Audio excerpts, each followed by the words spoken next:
اللہ تعالیٰ نے قرآن مجید میں مسلمانوں سے وعدہ فرمایا ہے کہ وہ پرہیزگاروں کو مرنے کے بعد جنت میں جگہ دے گا۔ اس وعدے کو سچا ماننا تمام مسلمانوں کے لیے ضروری ہے، اور جنت پر ایمان لائے بغیر کسی مسلمان کا ایمان مکمل نہیں۔ حقیقت میں جنت میں ہر انسان ہی جانا چاہے گا، کیونکہ وہ ایسی جگہ ہے کہ اللہ تعالیٰ نے فرمایا کہ وہاں کسی کو کوئی غم اور کوئی تکلیف چھو کر بھی نہ گزرے گی، اور جنت کی نعمتیں ایسی ہوں گی کہ نہ اس سے پہلے کسی نے وہ دیکھی ہوں گی اور نہ ہی کسی نے ان کے بارے میں کچھ سنا ہوگا، اور نہ ہی ان کے بارے میں کسی دل میں کچھ خیال آیا ہوگا۔ لیکن تاریخ میں ایک ایسا شخص بھی گزرا ہے جس نے اس حقیقی جنت کی خواہش کو ٹھکرا کر دنیا میں ہی اپنی جنت بنائی۔ وہ شخص کون تھا، اور آخر اس نے دنیا میں جنت کیوں بنائی، اور وہ جنت کیسی تھی؟ کیا اس میں اصلی جنت جیسی نعمتیں تھیں؟ اور پھر اس کا کیا انجام ہوا؟ کیا یہ جنت آج بھی دنیا میں موجود ہے، اور کبھی کسی نے اس جنت کو دیکھا ہے؟ یہ سب ہم آپ کو اس ویڈیو میں بتائیں گے، اور کیونکہ اس شخص کا تعلق قوم عاد سے تھا، اس لیے قوم عاد کے متعلق بھی ہم آپ کو بتائیں گے۔ بسم اللہ الرحمن الرحیم۔ قرآن مجید میں اللہ تبارک و تعالیٰ نے قوم عاد کا کئی مرتبہ ذکر فرمایا ہے۔ یہ لوگ عاد بن اوس بن ارم بن سام بن نوح کی اولاد میں سے تھے۔ انہیں عاد اولا بھی کہا جاتا ہے۔ ان کا علاقہ یمن سے ملا ہوا تھا۔ یہ لوگ عمان اور یمن کے درمیان احقاف نامی علاقے میں رہتے تھے۔ احقاف دراصل ریت کے ٹیلوں کو کہا جاتا ہے۔ اللہ تعالیٰ نے ان کی طرف حضرت ہود علیہ السلام کو نبی بنا کر بھیجا تھا۔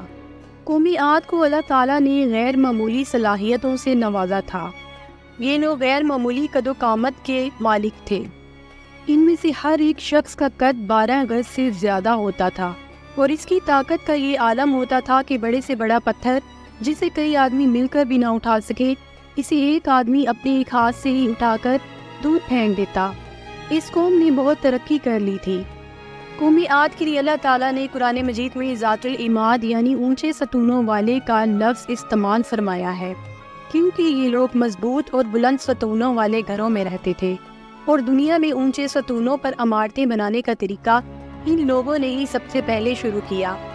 اللہ تعالیٰ نے قوم عاد کے بارے میں ارشاد فرمایا کہ ہم نے اس جیسی اور قوم نہیں بنائی، لیکن بجائے اللہ تعالیٰ کا شکر ادا کرنے اور اسے ایک ماننے کے، یہ لوگ بت پرستی کرتے تھے، اور جس طرح یہ جسمانی طور پر سخت تھے، اسی طرح ان کے دل بھی سخت ہو چکے تھے۔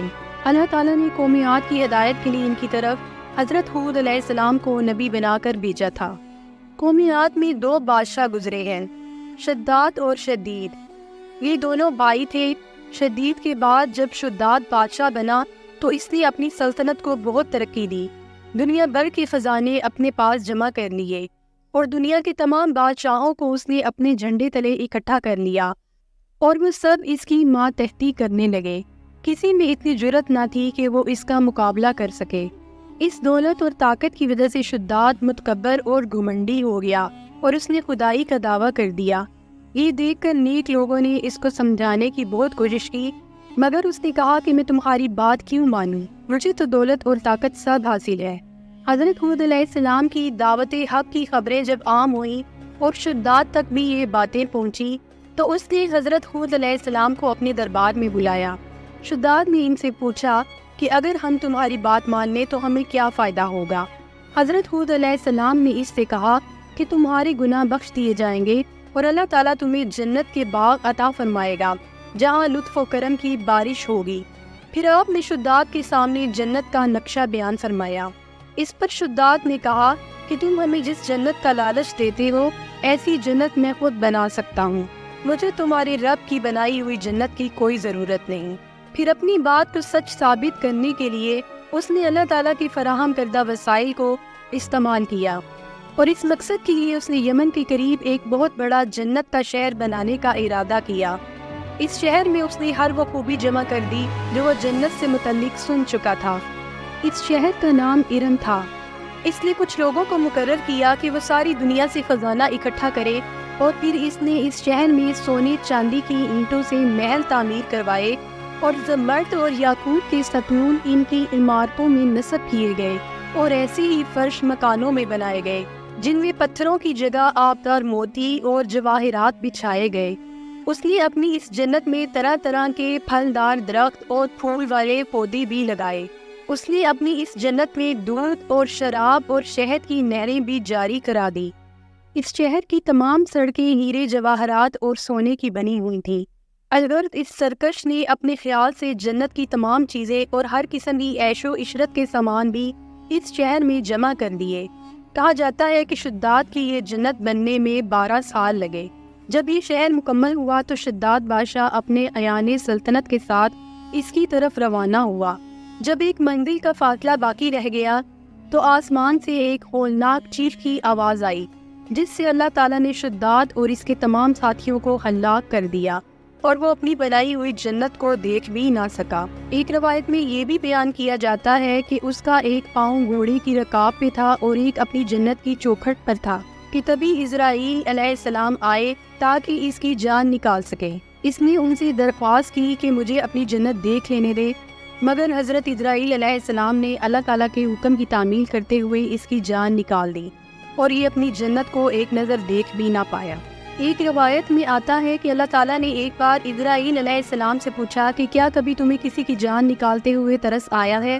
تو انہوں نے عرض کی کہ ہاں یا اللہ، 2 بار۔ ایک بار تو شداد کی جان نکالتے ہوئے کہ اس نے اتنے سالوں میں اپنی جنت تیار کرائی اور وہ جب تیار ہوئی تو دیکھ بھی نہ سکا، اور ایک مرتبہ تب جب بیچ سمندر میں ایک کشتی ٹوٹ گئی اور ایک عورت اپنی جان بچانے کے لیے ایک لکڑی کے تختے پر سوار ہو گئی۔ اسی حالت میں اس کے ہاں ایک بچے کی ولادت ہوئی، لیکن اسی وقت اس عورت کی موت کا وقت آ گیا۔ اس وقت اس کی جان نکالتے ہوئے مجھے رحم آیا کہ اس کے بعد اس بچے کا کیا ہوگا جو اس سمندر میں اکیلا رہ جائے گا اور ابھی پیدا ہوا ہے۔ تو اللہ تعالیٰ نے فرمایا کہ اے اسرائیل، شداد وہی بچہ ہے، میں نے اس کو رزق دیا، سلطنت اور حکومت دی، اور وہ میرے ہی مقابلے میں کھڑا ہو گیا۔ شداد کی جنت اب کہاں ہے؟ اس کے بارے میں مختلف آراء ہے۔ بعض مفسرین تو شداد کے واقعے کو ایک من گھڑت قصہ قرار دیتے ہیں، لیکن جو لوگ اس کو صحیح مانتے ہیں وہ اس کے بارے میں مختلف روایات بیان کرتے ہیں۔ حتیٰ کہ وہ لوگ یہ روایت بھی بیان کرتے ہیں کہ یہ شہر اب تک موجود ہے، اللہ تعالیٰ نے اس کو لوگوں کی نظروں سے اوجھل کر رکھا ہے، اور کبھی کبھی یمن کے رہنے والوں کو ایک خاص روشنی اور چمک دکھائی دیتی ہے، وہ دراصل شداد کے شہر کی روشنی ہے۔ اور ایک اور روایت میں ہے کہ حضرت امیر معاویہ رضی اللہ تعالیٰ عنہ کے دور میں حضرت عبداللہ بن کلابہ اس طرف نکلے تو ان کا اونٹ گم ہو گیا۔ اس کو تلاش کرتے ہوئے یہ صحرائے عدن سے گزر کر اس شہر میں جا پہنچے اور اس کی تمام زینتوں اور آرائشوں کو دیکھا، مگر وہاں کوئی رہنے بسنے والا انسان نہیں ملا۔ وہ تھوڑے سے جواہرات لے کر وہاں سے چلے آئے۔ جب یہ خبر حضرت امیر معاویہ رضی اللہ تعالیٰ عنہ کو معلوم ہوئی تو انہوں نے حضرت عبداللہ بن کلابہ کو بلا کر پورا حال دریافت کیا اور انہوں نے جو کچھ دیکھا تھا سب کچھ بیان کر دیا۔ پھر حضرت معاویہ نے کعب بن احبار رضی اللہ تعالیٰ عنہ کو بلا کر دریافت کیا کہ کیا دنیا میں کوئی ایسا شہر موجود ہے؟